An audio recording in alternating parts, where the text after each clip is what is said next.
Halimbawa na padalhan kayo ng tulong at ang gusto nyo talaga ay pagtitinda, paano mo yung sisimulan? Kung nasa trabaho ka, paano yung pwesto doon? Sino mag-aayos nun? Aragoy! Dayna, best mom! No, best mother! Nagapadidi pa kahit ano. Kamusta ang pagkain nyo doon, John? Aileen, kamusta ang pagkain nyo sa inyong bahay? Paano, may bigas ba kayo doon? Kasi 2 araw na kayo dito sa akin eh. Excuse me.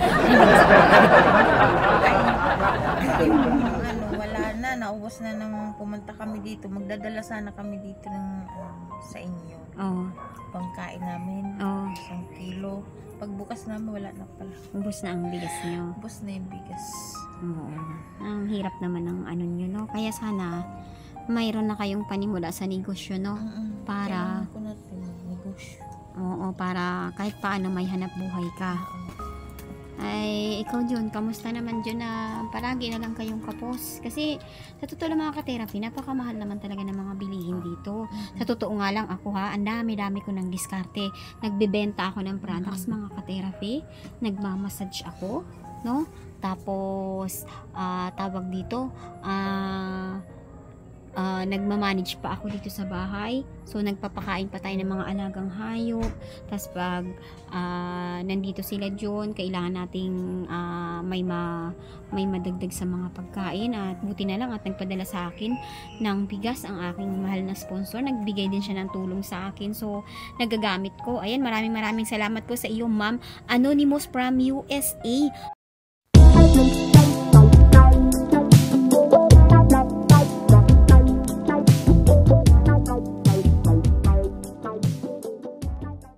Maraming salamat po sa iyong pusong mahabagin, ma'am, at nahandugan niyo nga po ako ng tulong, ng bigas at pagkain po ng aking mga alagang aso, at kaya kahit pa paano ay nakakasurvive, pero hirap talaga.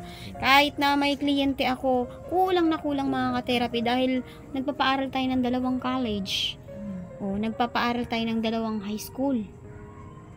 Tapos, maliit lang ang income ni husband. Kaya minsan mga ka-therapy, kahit inaabot ako ng gabing-gabi na, ay pinipilit ko pa rin na mag-massage kapag may tawag ako. Kasi napakahalaga ng pumapasok na pera, no? Para masustain ang pamilya. So, ikaw John, dahil wala kang tawag dito, wala ka na halos din natitira dahil pamasahe pa lang, pagkain mo doon. So, bibigyan ko kayo ng 1,000 pesos, no? Para makabili kayo ng bigas, ulam, no? Ulam. At napakalaking tulong na niyan, no? Para sa inyo. Tapos ito si Aileen, anong gagawin dyan kay Aileen? Hindi, bibili akong gamot. Nag-ano na ako kanina. Naglagnat ka ba? Naglagnat ka? Oo. Kailan? Mag-ano nga kayo sa center? Magpa-check up ka sa center, Aileen. Bawas na lang kayo dyan ng pamasahe. Kailangan mong, pag parting ubo, hindi pwedeng baliwalain. Kasi baga yan. Baga. Pwedeng mahawa si John. Pwedeng mahawa ang anak nyo. Kasi nasa ano siya. Transmitted yung ano ng ubo. Bacteria or virus. Kaya dapat agapan mo agad, no? Ayan. So, Ma'am Anonymous from Olympia, Washington, USA.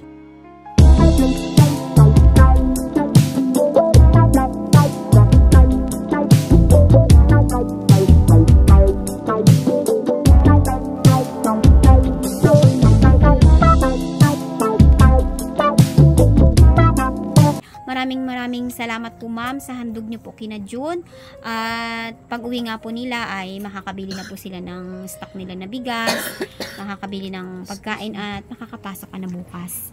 So inaasahan ko kayo na kayo ay darating dito sa linggo. Maraming salamat sa paglinis nyo ng aking paligid, no? Naglabas si Aileen ng cortina, no? At hindi na ako mababawasan na yung aking gagawin, no? Kasi ako ay focus talaga sa client, no?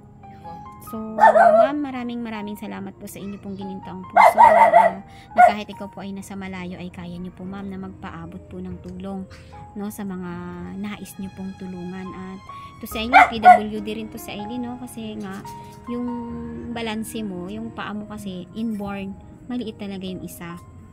No? Oo. Yan. Tapos, hindi ka naman mahihirapan. Halimbawa, magtitinda ka. Hindi.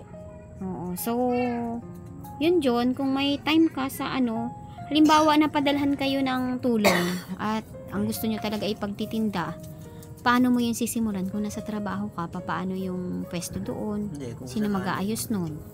Kung sakaling nandyan na yung i-stop ko muna yung trabaho. Or magpapala muna ako sa amo ko. Kung Isang araw mo lang sigurong gagawin yun eh, yung Sabagay. pwesto ni Aileen. Kalahating araw lang na gawin. Kalahating Saglit lang. araw. Oo, saglit lang naman yun. Ano? wala pang So, papasok ka sa Cavite. Makakapasok ka na bukas kasi may pamasahe ka na. Oo. No? At Aileen, ha, hiling ko, Oo. linisin mo ang bahay mo. Kasi, pag ang bahay marumi, mas madaling magkasakit. No? Tapos, madilim ang bahay mo. So, pag may ilaw kayo doon, isisindi na lang siya pag naayos na. Kayo na ang bahala mag-discarte doon. Oo, sige. Pero, minsan, dadalaw ako doon. Kailangan may kuryente na kayo, ha? Para maging maayos kayo sa bahay. Kasi masarap yung maliwanag sa loob ng bahay, di ba? Oo. Hindi ka makatulog, pwede ka maglinis-linis. Ay, yung laging madilim. Kahit nga araw, madilim eh. Ang dilim kayo dun sa bahay mo. Sayang kung makakita sana kayo ng ibang paupahan na maayos-ayos. Excuse me. So, dito na kayo maghapunan. Nagpabili ako ng manok. Ayan, ma'am, maraming salamat po, ma'am, ha. Nakapamili po tayo ng pang-ulam natin dito. Oo. Kaya, makakaluto tayo ng adobong manok. John, magandang gabi sa inyo at kakain na lang tayo ulit mamaya, ano? Sige. Okay? Ay, pasalamat ka, John. Maraming salamat po ma'am sa Handog. handog na binigay mo sa amin. Pero malaking tulong po sa amin to na may pambili kaming ulam at bigas. At una sa lahat, pamasahe ko po sa pagpunta ng trabaho po namin sa Cavite. Okay. Maraming salamat. Naubo na sa Aileen. Hindi na natin hingaan sa Aileen ng ang ubo niya malalim. Malalim. I-center mo yan, ha, Aileen. Kailangan mong maresetahan ng antibiotic. Meron ba bukas dyan? Pag holiday, hindi ko alam. Sa 181 Pasama meron ka na lang kay center Matip kung sakaling hindi mo kaya mo. Check up mo yung ubo mo. Maganda nga sana, isama mo na rin si mama mo sana. Kaso wala pa rin pamasahe. Si mama mo. Naawa ako sa mama mo. Oh, pwede Naawa na ako siya sa doon kanya. sa 181 meron naman doon center. Nawala na yung pamamaga ng ngipin mo. Wala na, ininom ko ng may pinamit 2 araw. 2 days ka nag-inom ng pinamil. Ito din namaga nung nakaraan. Okay? Magdidikit sila ho. Hello. Ayan. Ano siya? Sige, Didi. Wala. Ay, nanay, parang gusto mo namang bumalik sa akin. Hay! Heray!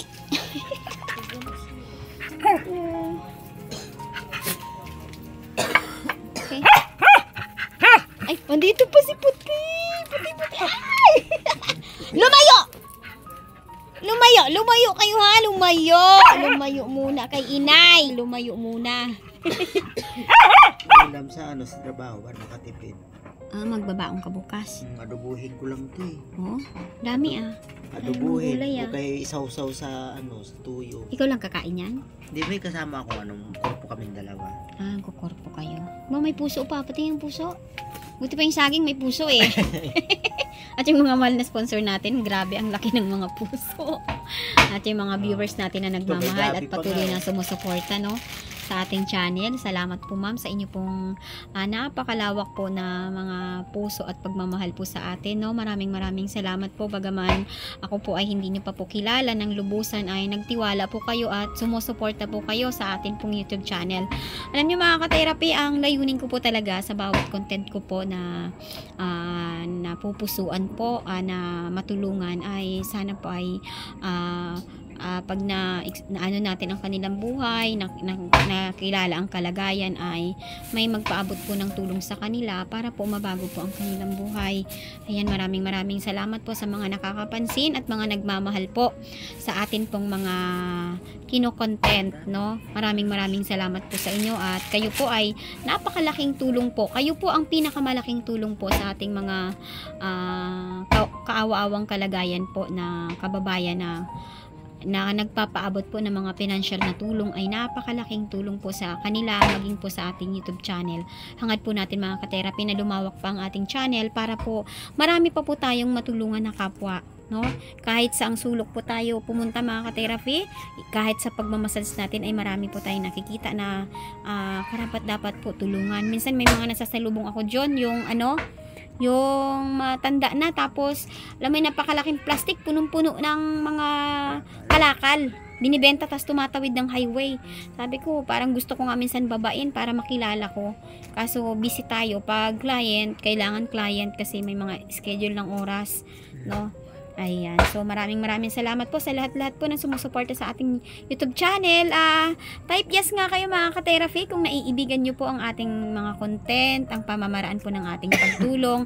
At kung meron naman po kayong napuna na hindi po maganda, ay comment po kayo mga ka-therapy in a nice way para po mapagbuti po natin sa mga susunod po na mga videos natin ay makita po natin kung saan tayo may mga dapat pang i-improve, no? Ayan po. Hours later. Naman po, dahil tayo po ay nahandugan ng bigas, ay nais ko pong mag-share, no, sa inyong dalawa. So, dalahin nyo itong bigas, Aileen John, no? Dalahin nyo para may bigas kayo doon, ha? At mag-iingat kayo sa pag-uwi dahil ako ay may tawag naman ako ng massage ngayon. Maghanap buhay pa si ate, no? Kayo mag-iingat kayo sa pag-uwi at pagsikapan nyo na ang buhay nyo ay mabago, no? Para wala laging problema. No, iwasan nyo, isipin nyo kung ano ang problema, yun ang solusyonan. 'Di ba? Pag marumi ang bahay, anong solusyon? Maglinis. Pag walang kuryente, anong solusyon? Maghanap ng pera para makabitan ng kuryente, panatilihin ang pagbabayad. Palaging solusyon, no? Tapos yan, mag-iingat kayo sa pag-uwi nyo. Ayan, nakapaghapunan na sila dito mga ka-therapy. Ngayon pa iuwi na sila. Makakapasok na si John bukas dahil may pamasahe na. At sana, kapag naibigay na sa inyo ang inyong magiging puhunan, ay pag-ingatan nyo, pahalagahan nyo ang bawat sentimo dahil di lahat ng tao ay nabibigyan ng pagkakataong matulungan. Ha? Hindi lahat. Alam nyo naman yan. Mag-isip kayo kung paano pa kayo dapat kumikita ng pera, paano magsinop, at ang mga anak ay pwedeng hindi nag-aaral. Kayo ang may karapatan, may obligasyon na magpaaral sa mga anak, no? Diyan, pasalamat ka kay Ma'am Anonymous from USA. Maraming salamat po sa handog niyo po sa akin na bigas, at nakabahagi nga po tayo kina Aileen at John. At Aileen, ang ubo mo, wag mong baliwalain. May mga center naman dyan, magpa-check up. Ha? Huwag basta-basta iinom ng mga mepenamic, antibiotic ang ibinibigay niyan doktor dyan. At kailangan 7 araw mo yung tatapusin ang gamot. Hindi pwedeng antibiotic tapos umaga ka lang iinom. Kung ano yung reseta ng doktor, yun ang sundin mo. Ha? At kumain bago uminom ng gamot. No, John, inaasahan ko kayo sa linggo na dito kayo sa aking kaarawan. Ha? At salamat sa mga pagtulong nyo sa akin. Ha? Mag-iingat kayo sa pag-uwi. Okay? Okay. Magmamassage pa tayo mga ka-therapy, no? At yun nga, gabi na. Magte-10 na, pero punta tayo sa client. Salamat sa biyaya. Oo, sige, ingat kayo, ingat. 4 hours later.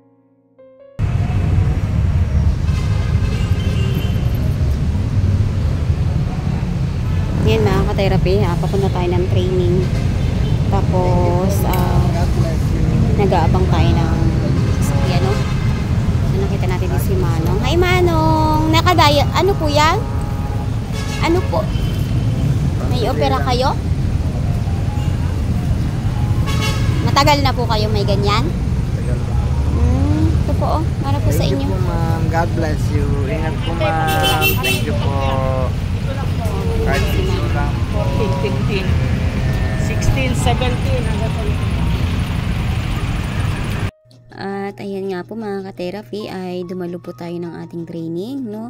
Sana po ay makakuha tayo dito ng certificate. Sana ay maipasa natin ang mga training na to para magamit po natin ang certificate sa opportunity po na dumadating po sa ating buhay. Sana po ay pahintulutan tayo ng Panginoon na tayo po ay magbukas, no, ang biyaya sa atin, sa ating kapalaran, at regalo na po sana ito sa atin ng Panginoon para po marami pa po tayong matulungan at maging maayos po ang kinabukasan ng pamilya at makapag-aral po sila ng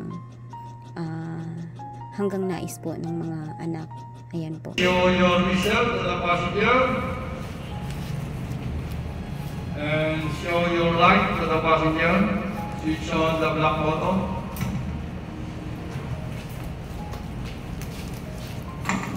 Okay, I will jump to the water, okay? When I say ready, ready, your right hand to your mouth, over your mouth and nose. And your left hand to your life jacket. And you will jump to the water, okay? Ready? When I say ready, cover your mouth and nose. And when I command to you jump, before you jump, sabay-sabay kayong sisigaw. No? The water is clear. Okay? And jump. Okay? Ready ko. Ready? Cover your mouth and nose. And jump! The water is clear. Ready to jump?